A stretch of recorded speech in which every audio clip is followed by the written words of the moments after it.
In 2020, the pandemic brought the world to a standstill and an unexpected silence fell. The Seine regained its clarity, and as humans vanished, the Earth's original rhythm returned. For 30 years, Paris was my home, and until now, I have flowed like water across the surface of this planet. Seasons passed in many lands. Moving was always a joy, and choosing the next destination was only natural. Following the pandemic, I chose to head toward the land of 4 seasons, to make an enchanting transition into the age of Aquarius. Decisions always arrive without warning, and just like that, we arrived. As if traveling from Venus to Mars, from winter to early spring, silence pulses and the forest begins its awakening. Deep woods, droplets of light moisten the moss-covered rocks. The fragrance announces it, the end and the beginning. Himalayan cedar rises with the scent of damp earth, regardless of the season. A sharp, refreshing, resinous aroma that straightens one's posture.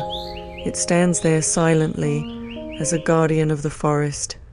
In the morning, I offer a prayer to the plants, the sun, and the water.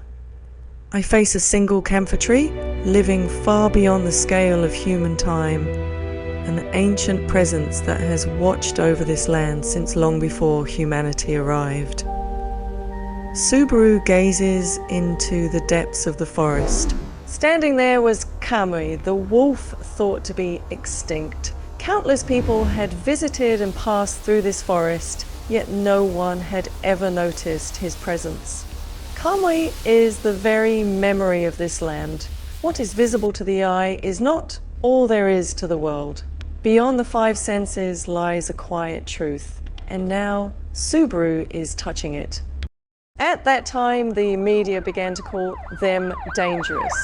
Shadow of fear amplified, but where does the truth lie?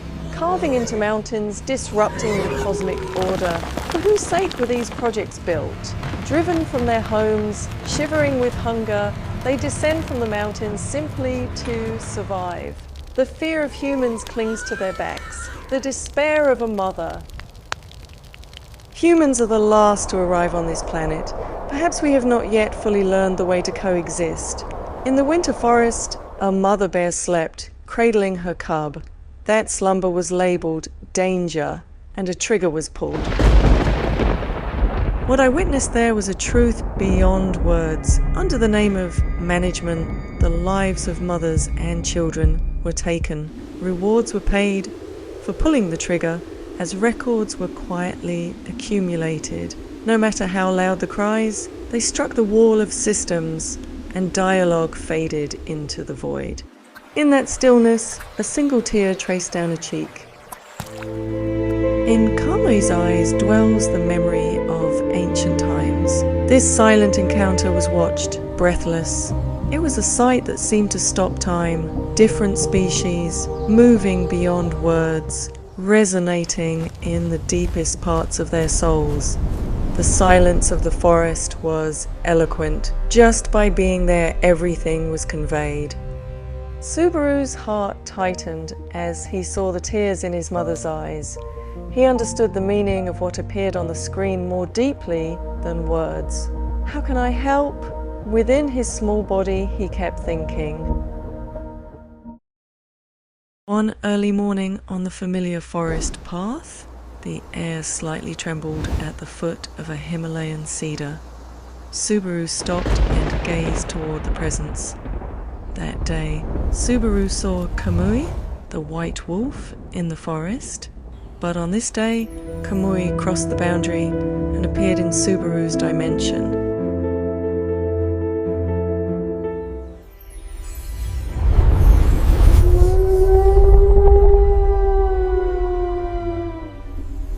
Subaru and Kamuy communicated through telepathy. Subaru shared the reality of what was happening to the bears. Kamuy already knew everything. We, the wolves of this land, disappeared from this place. Disease was brought into the mountains by humans. Development reduced the prey. Soon we were labelled pests and exterminated. Without conflict with humans, we would have remained the apex of the forest, keeping the ecosystem in balance. And now the same question is being turned toward the bears. Without bears, the mountains wither, the waters and forests change their form. This is no blame, only nature's silent truth. Before their light fades, let us guide them beyond. Until harmony returns to this land, we shall shelter them in the sacred land, Līlā. Subaru nodded. The covenant was sealed. As promised, Kamuy gently took the mother bear by the neck after she had been awakened from hibernation. In her arms, a life that had yet to open its eyes. Kamuy spoke, "Subaru, this is farewell for now. When the frequencies are restored, I will return with those lost in this land. The old shadows must not be cast again." Kamuy vanished into the hidden sanctuary with bears. A clear lake lay there, and the forest breathed beneath a gentle light. Nothing taken, nothing lost. A place where the lost dwell in quiet peace. The sacred land? Līlā Kamuy kept them there. It was a sacred promise. The scent of Līlā, entrusted by Kamuy to Subaru, was released into the forest, rewriting the world's frequency like a rising tide, from violence to harmony.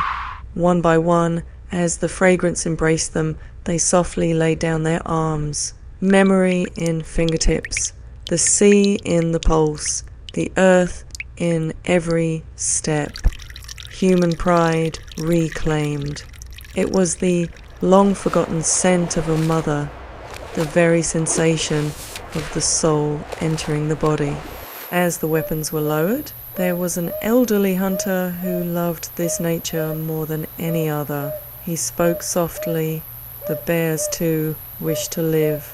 We must seek a path of coexistence, not of theft." Filled with compassion, his words soaked into the heart of the forest.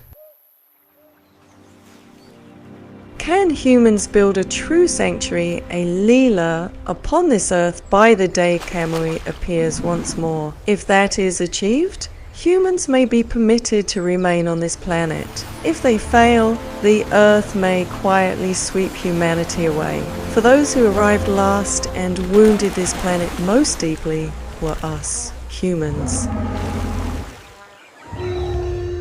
The wolf, ancestor of the dog, can also be written in Japanese as Great God, and in English, dog, descendant of the wolf. Read backward, it becomes God. Is it merely a coincidence? Perhaps it is, yet human beings at times find meaning within coincidence. Could it be a quiet sign reminding us of something we have long forgotten?